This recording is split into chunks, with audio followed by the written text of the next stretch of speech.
glory unto you. This battle cry we sing, that victory belongs to Him. Victory to our King. Magandang hapon po sa ating lahat, mga kaibigan, mga kapatid. Hayaan po nyo na batiin ko kayo o tayo ng belated Lolas Day. Kumusta na po kayo ngayon? At kumusta po ba sa lugar nyo ngayon? Meron pa po bang tubig o wala na? Ayun, siguro wala na kasi mga ilang araw ay umiinit na. Alam po nyo mga kapatid, sa araw na ito, ang bawat isa sa atin ay mayroong mga imbitasyon.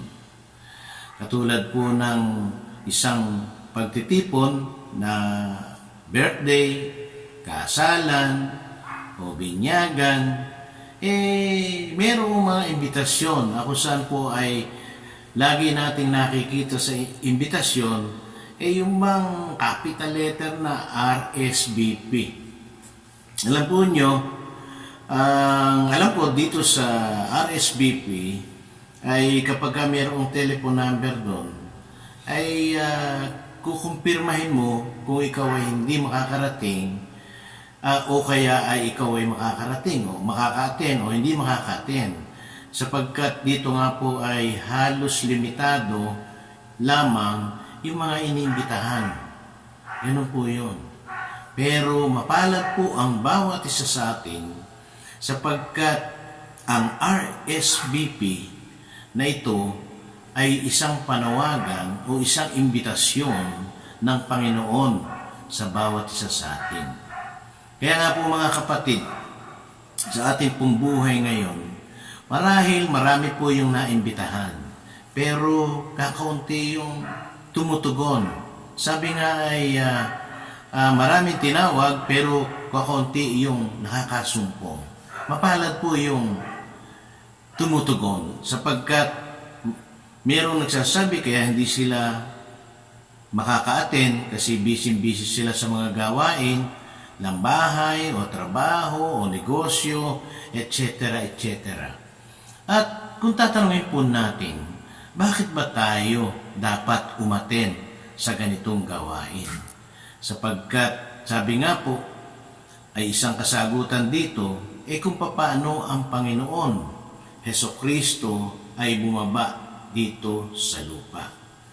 Kaya nga po, ano ba ang ating pagtugon na maihahalin tulad sa ating Panginoon? Ito nga po ay mayroong isang misyon.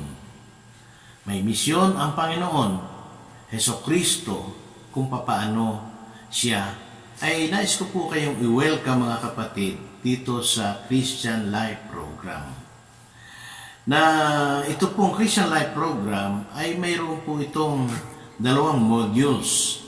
At sa dalawang modules po, ito po ay kipinalolooban o kinapapalooban ng 8 talks. Ayan, 8 talks po. Ang una po rito ay yung God's love. Paano ba tayo minahal ng Diyos? Yan. At ang pangalawa po, who is Jesus Christ? Sino ba si Jesucristo na kung saan ay ipinagkaloob sa atin ng Ama? At ang pangatlo po ay yung repentance and faith na kung saan po isang paglilinis ng ating konsensya at paglilinis ng bawat isa sa atin upang tayo po ay manampalataya. Yun po yun. At pang-apat po ay loving God and neighbor. Na kung saan po ay sa pagmamahal ng Diyos sa atin ay nandun po tayo na nararapat na magbalik ng pagmamahal sa Diyos at ganun din pagmamahal natin sa kapwa. At sumunod ang panlima po rito yung Christian family. Sapagkat hindi po sapat na ako lamang o ang aking may bahay lamang ang maging isang Kristiyano. Kaya nga po ito'y sinasabing holistic na kung saan ay Christian family. Kahit yung mga bata nating anak, yung mga kids, at yung mga young adult, young professional, at maraming iba o halos doon sa ating pamilya ay kasama sa ganitong gawain. Kaya nga po mga kapatid, ang pang-anim po ay yung empower by the Holy Spirit. Empower the Holy Spirit. Na kung saan po'y palalakasin yung banal na Espiritu sa ating buhay. At ang pampito po ay yung growing in the Holy Spirit. Na kung saan po ay nararapat na lumago tayo banal na Espiritu. Paano po yun? Sabi nga, tayo, yung ginagawa natin ito, yung sa pag-aaral at saka yung sa ating pagdarasal, ay nararapat po na maging bahagi ng ating paglago. At ang pangwalo po, yung panghuli, yung transformation in Christ. Na sa ating pong patuloy na pag-attend sa ganitong gawain, makikita po natin na babago na po pala tayo. Na tayo ay muling babalik sa wangis ng Panginoon. Na tayo po ay binibigyan ng pagbabago ng buhay. Kaya nga po mga kapatid, dito po ay makakaranas tayo. Madidiscovery po natin na mga kakaiba o malawak ang ating magiging mga kaibigan. At ang mga kaibigan natin ito ay iniregalo ng Panginoon sa atin sapagkat sila po yung ating mga kapatid kay Kristo. Kaya nga po mga kapatid, sabi nga, sa ating pagsasama-sama, madidiscover natin na tayo'y sama-samang nananampalataya sa Panginoon. Sapagkat merong ino-offer sa atin ng Panginoon na ito po yung salvation. Iba't ibang klase po ng tao. Sabi nga makakahalubilo natin. Iba-ibang klaseng tao ang ating pong namubuhay sa mundo. Pero para po tayo magsama-sama, make us one, na tayo'y nagkakaisa sa Panginoon. Sapagkat tayo po sa ating paglalakbay ay hindi po sapat na tayo ay naglalakad. Sa ating paglalakbay ay kinakailangan po ay tayo ay nakasakay. Kailangan tayo'y nakasakay sa isang bihikulo na ang bihikulo pong ito ay ang Couples for Christ. Sapagkat ang buhay natin dito sa mundo ay pansamantala lamang. At dito nga po sa ating paglalakbay ay mararanasan po natin, madadama natin yung pagmamahal ng Diyos. Ito nga po yung God's love. At sinasabi po rito sa John 3:16-17, For God so loved the world that He gave His only Son, so that everyone who believes in Him might not perish, but might have eternal life.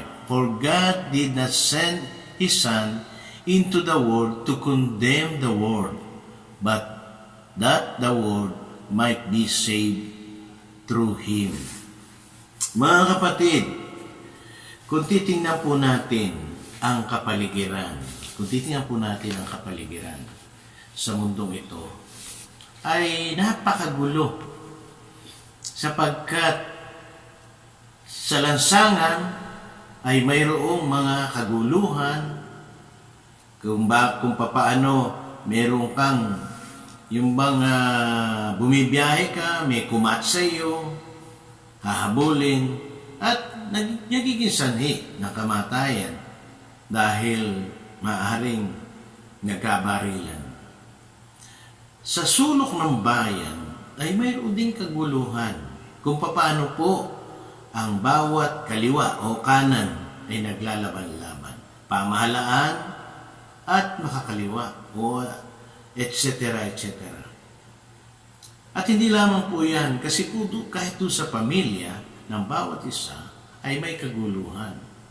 Kahit po doon sa ang magulang at ang anak o ang mag-asawa, nakita po natin sa panahon ngayon na konting pagtatalo, nandun, nagkakaiwa-iwalay.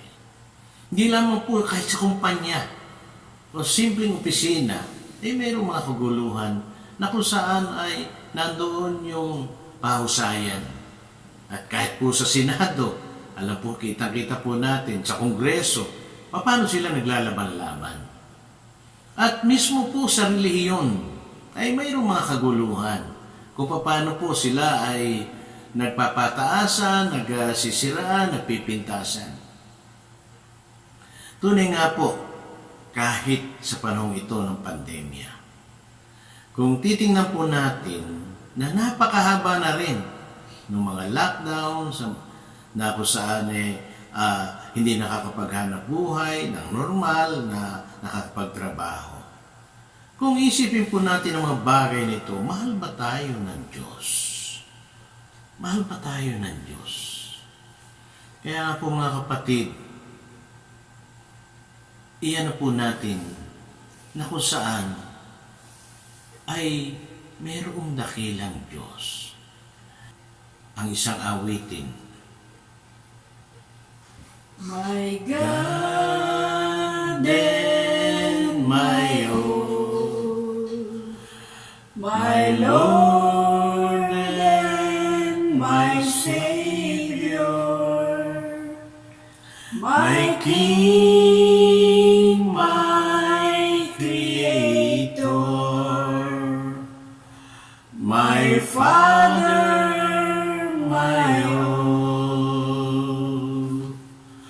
My God and my own, my Lord and my Savior, my King, my Creator, my Father, my own. tunay nga po, gaano man kabigat ang mga pinagdaraanan, mayroong Diyos na dakila na nagmamahal sa atin. Kaya po mga kapatid, sa oras na ito, ay nais ko po ipakilala sa inyo, yung aking may bahay. Ito po si Lucia. Hello po, magandang hapon po. Kumusta na po kayo? Ayan po si Luz. Ano po. At may tinatanong nga po sa atin, what are the things that you are most grateful? Ano pa yung mga bagay na marapat nating pasalamatan sa buhay natin? Maraming bagay po. Sabi nga, ano man yung mga ating pinagdaraanan, ano man yung mga bagay na ating pong nararanasan, meron pong mga bagay na tayo dapat ipapasalamat sa Panginoon. Kumisa po yung mga simple na kung saan ay pagising mo sa umaga, nagising ka pa. Siyempre, pagising sa umaga, nagising, yung bang naihi ka na maayos. Nakakakain ka, masarap yung panlasa. At nakikita pa natin ang mga kapaligiran, mga bagay na dapat po nating pasalamatan. Alam po niyo mga kapatid, ito nga po ay sinasabi sa 1 John, 1 John verse 4:16. God is love, and he who abides in love abides in God, and God abides in him. Tuloy po mga kapatid na sinasabi sa atin na yung pananatili, ang Diyos ay pag-ibig at ang pag-ibig ay nananatili sa Diyos at nananatili sa bawat isa sa atin. Kung nananatili sa atin ang pag-ibig, ay laging nananatili ang Panginoon sa bawat isa sa atin. Kaya nga po mga kapatid, dito nga po, God's love creates. Naku, paano po, kahit doon sa pasimula, kung atin pong sasariwain, yung paglikha sa langit at lupa. Naku mga kapatid, nung likhain ng Panginoon ang langit at lupa, ay sinasabi po rito, yung original blessing ay matatagpuan po natin sa Genesis chapter 1 verse 27 to 28 hanggang 31. At dito po, God creates mankind in His image, and the image of God, He created them, male and female, He created them. Mga kapatid, tunay po na tayo'y lilikha ng Panginoon na Kanyang kawangis. Na ito po'y isang espesyal o isang obra maestra para sa Panginoon. Sapagkat mismo tayo sa personal natin na buhay, kapag ako sinabi, alam mo niya, Brad, yung anak mo o yung apo mo ay kamukha mo, natutuwa tayo. Yung anak mo na panganay kamukha mo o kawangis mo, natutuwa po tayo. Higit sa lahat, ang pagkakalikha sa atin ng Panginoon sapagkat kawangis tayo ng Diyos. Tama po ba? Amen po ba? Kaya po mga kapatid, ang pagkakalikha sa atin bilang wangis tayo, to make us one, na tayo po ay nagkakaisa. Ano po? Nagkakaisa tayo sa isang damdamin, sa isang pananaw, sa isang puso. Na kung saan po ay ang pagkakalikha o pagkakalikha sa atin o pagiging wangis natin, ito'y bahagi ng pagmamahal ng Diyos. Kaya lang po, yung pong buhay natin, dahil mahal tayo ng Diyos, minsan naabuso po natin. Naabuso po natin doon sa kalayaan na ipinagkaloob sa atin. Kaya nga po, doon sa pagkakasala natin, nalayo na tayo. Yung wangis natin, wangis ng Panginoon, ay nalayo na sa atin. Sapagkat, sabi nga, pagka nagkasala ka, iba na yung wangis mo. Kaya nasasabi natin doon sa mga pasintabi po, doon sa mga nakagawa ng karumaldumal, sabi natin, yan yung mga mukhang demonyo. Hindi na wangis, hindi na mukha ng Diyos. At kung atin po sasaluin mga kapatid, dahil sa pagmamahal ng Diyos sa bawat isa sa atin, makikita po natin yung nangyari kay Eva at Adan, na sila po'y nagkasala at sa kanilang kasalanan ay nandun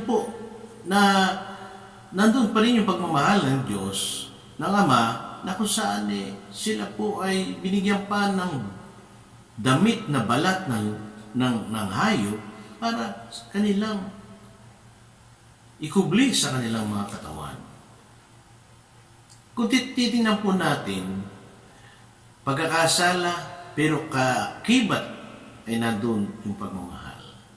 Naalala po natin yung nangyari kay Cain at Abel. Pinatay ni Cain si Abel at dapat buhay ang nawala, dapat buhay din ni Cain ang kapalit. Pero dahil sa pagmamahal ng Diyos, sinabi niya na huwag niyong babawian ng buhay si Cain. Ibig sabihin, laging mayroong pagkakataon na ibinibigay ang Panginoon dahil isang bahagi ng pagmamahal sa bawat isa sa atin. Noong panahon po ni Noe, na kung saan po ay marami na, laganap na ang kasalanan, o makasalanan. Pero ano po,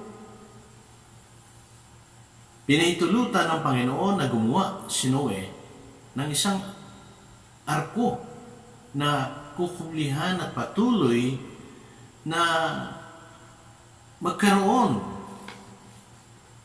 ng buhay yung mga nilikha. Hindi lamang po yung mga kapatid sa panahon ni Abraham na dahil po sa kanyang kasalanan, nandun patuloy pa rin na ipinagkaloob para marami ang mananampalataya. Kaya mga kapatid, doon sa pag-abuso natin, nandun pa rin.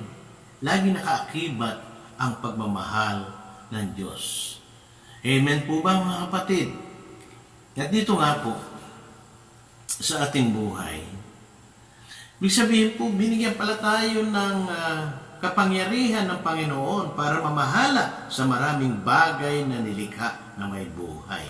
Ayun, ibig sabihin po, tayo pala yung tagapamahala. Hindi lamang tagapamahala ng isang barangay para maging barangay kapitan, o hindi ka lang ng isang bayan o para maging mayor, kundi sa buong earth, sa buong mundo, na tayo po yung mayroong pong kapangyarihan o pamamahala na pinagtiwala sa atin ng Panginoon. Mga kapatid, ito po ay hindi lamang good, hindi lamang better, kundi very good at the best ang ninanais ang plano sa atin ng Panginoon. Yung sa pagkakalikha, nasiyahan po siya. Kaya nga po, dito'y daman-daman natin ang pagmamahal ng Diyos. Kaya nga po mga kapatid, kung titingnan po natin yung God's love saved, na kung dahil sa pagmamahal, tayo po ay naligtas. Naalala pa po ba niyo mga kapatid yung the parable of the lost son, na kung saan yung alibughang anak, istorya ng alibughang anak, na kung saan po ito'y halos kapag ka Holy Week o mga retreat, na lagi natin naririnig ang istorya ng alibughang anak o the parable of the lost son. Kasi po merong pong isang ama na merong dalawang anak na kung saan po ay yung bunsong anak ay hinihingi yung kanyang mana sa kanyang ama.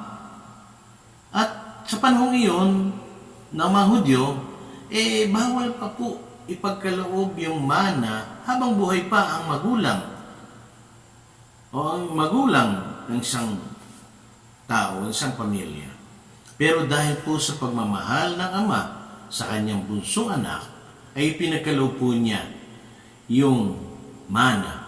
At ang ginawa po nung bunsong anak, ay ipinagbili po niya yung mana na kanyang nakuha o nakamit at pumunta po sa malayong lugar. At nang pumunta sa malayong lugar, ay doon po niya nalustay ang kanyang minana sa bisyo. Ano po? Maaring alak, babae, sugal, o sa panahon ngayon may drugs pa, na kung saan po ay doon naubos yung mana ng bunsong anak. At dito nga po nagkataon na sa kanya pong napuntahan lugar ay nagkaroon pa ng tagutom. Kaya po nakaranas siya ng hirap hanggang sa pumasok po siya na tagapag-alaga ng baboy. At mismo po sa hirap na kanyang dinanas, halos yung mga pagkain na prutas o gulay ng baboy ay sinisikap niya na makatugon sa kanyang pagkagutom. At doon po niya na-realize mga kapatid yung nangyari na kung saan ay siya nagkasala at sinabi po niya sa ama, ganun po yung nawala.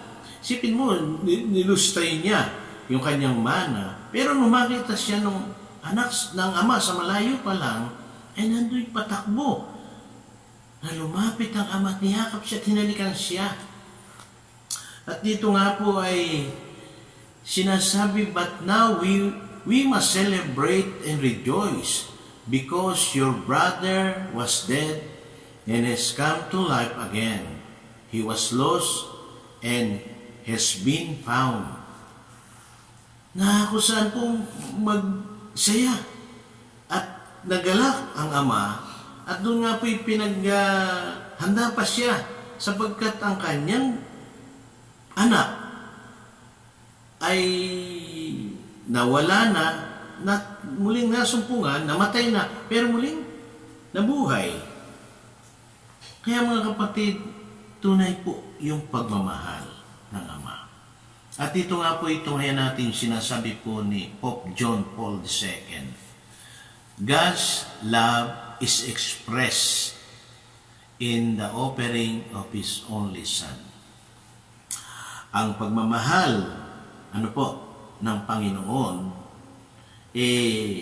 isang pagpapahayag daw po ng paghahandog ng kanyang kaisa-isang anak. Tunay nga po mga kapatid, paghahandog ng kaisa-isang anak. Special sa iyong anak mo, ihahandog mo. Isang offering. Yun po yung isang bahagi ng pagmamahal. Kaya po, God's love redeemed. Dito po tayo nakaranas ng pagmamahal na tayo po ay yung matubos tayo. Matubos tayo. At sinasabi nga po doon sa John 3:16, for God so loved the world that He gave His only Son, so that everyone who believes in Him might not perish, but might have eternal life. Tunay nga po mga kapatid, dito po tayo makakasumpong na kung saan ay mahal tayo ng ating Ama, Diyos Ama, sapagkat ipinagkaloob niya ang kanyang bugtong na anak para po sa ating kaligtasan. At dito nga po'y upang mabalik. Kaya ang paghandog ng Panginoon ng kanyang bugtong na anak upang maibalik ang ating relasyon sa Kanya.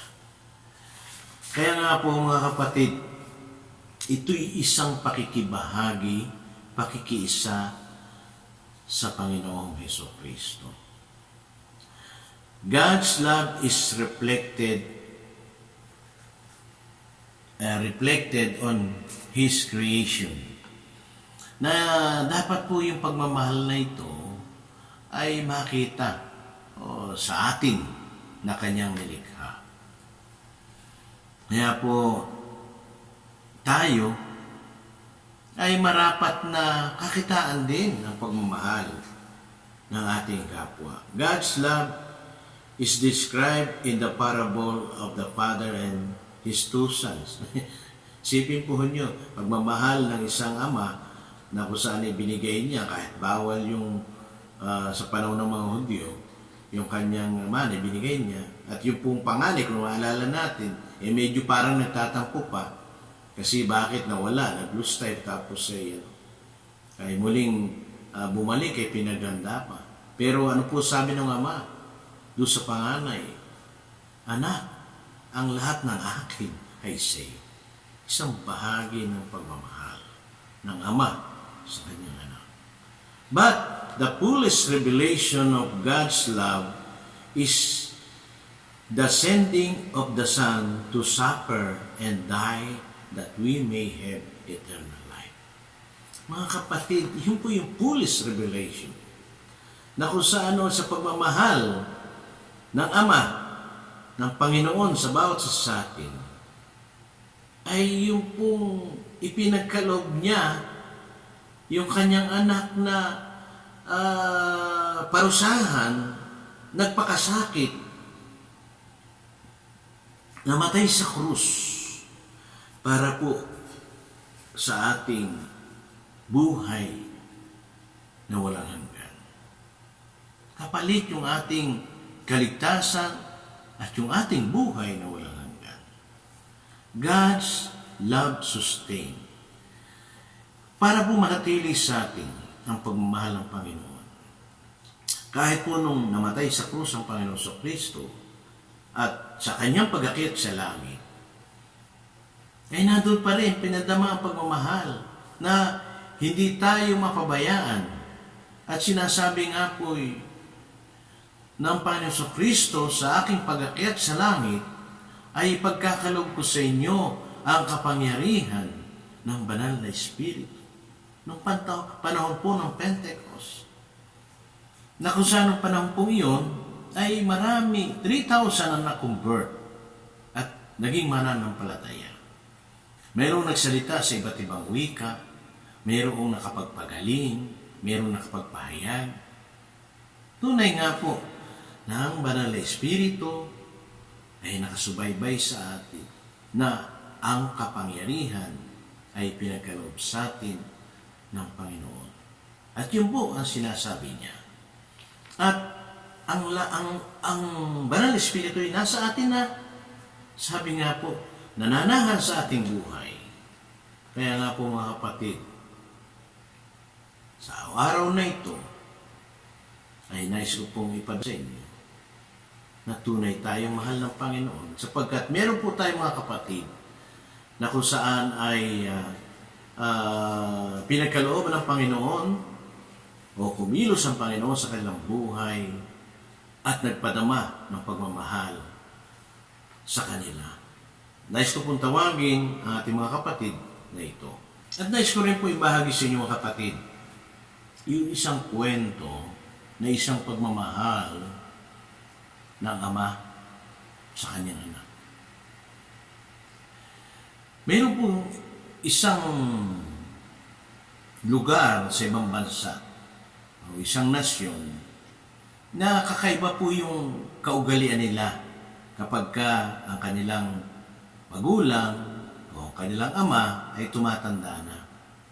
Dito po sa atin, dito sa ating Pilipinas, meron po tayong mga kaugalian na kung saan ay pagka yung ating mga magulang matanda na, maaaring kasama natin, inaaruga natin sa ating mga tahanan. Meron namang iba ay pinadadala sa ampunan yung kanilang mga magulang para merong mag-alaga, merong mahalaga. Pero dito po, ang kinukwento ko po, ay kakaiba sapagkat sa lugar na yon o sa kanilang mga tradisyon, kapag matanda na, ay kinakailangan dali na nila sa isang lugar ang kanilang magulang o kanilang ama. Kaya ito pong mag-ama, sinabi ng anak, Ama, panahon na para po dumako na tayo sa isang lugar na ating base sa ating tradisyon, ating kaugalian. At sa madalit salita po, yung mag-ama po ay naglakbay sa bundok na kung saan po ay napakasukal at napakadilim yung lugar na kung saan ay kanilang pinuntahang bundok at matarik. At ito nga po ay napansin ng kanyang anak nung sila yung halos malapit na doon sa katuktok-tuktukan. Ay napapansin niya kahit buhat doon sa may kalagitnaan, kapag mayroong madilim na lugar at malawak at masukal na lugar, ay pumuputol ng sanga ng kanyang ama at itinutusok sa lupa. At hindi lang po isang beses o ilang beses yon na ginagawa ng kanyang ama. Agad sila, pagka mayroong madawag, gano'n, puputol ng sanga at tutusok sa lupa. At ito nga po nung dumating na sila sa tamang lugar, ay sinabi, anak, ito na yung lugar. At sabi nung anak, tatay o ama, ito na po yung lugar. At doon nga po ay mababa na itong anak sa kapatagan. At bago siya bumaba, sabi niya, Ama, may itatanong lang po ako sa inyo. Kanina po'y napapansin ko, habang tayo po'y nadadako doon sa madilim at madawag na lugar, ay pumuputol kayo ng sanga at itinutusok niyo sa lupa. At sagot ng kanyang ama, Anak, mahal kong anak, ang lahat na tinulos ko na mga sanga na pinutol ko, ay yun ang tutugay-gayan mo, yun ang guide para ikaw ay makauwi at hindi ka maligaw patungo sa kapanatagan. Tunay nga po mga kapatid, ang pagmamahal ng Ama sa ganitong sitwasyon, bagamat iiwanan na siya, ay nagpadama pa rin siya ng pagmamahal.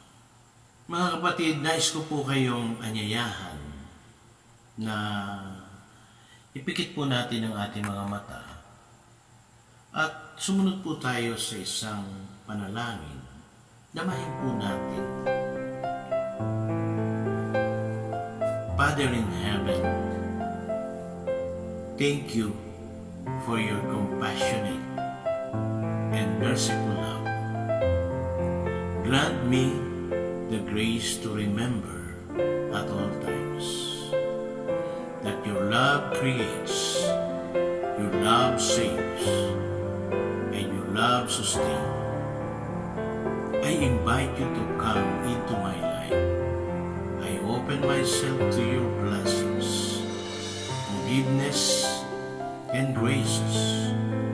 I offer to you the areas in my life that I am asking for your love to manifest. Father, grant me the grace to know and love you more. Today I declare that I am your beloved child. Amen. In my life, you took my darkness and gave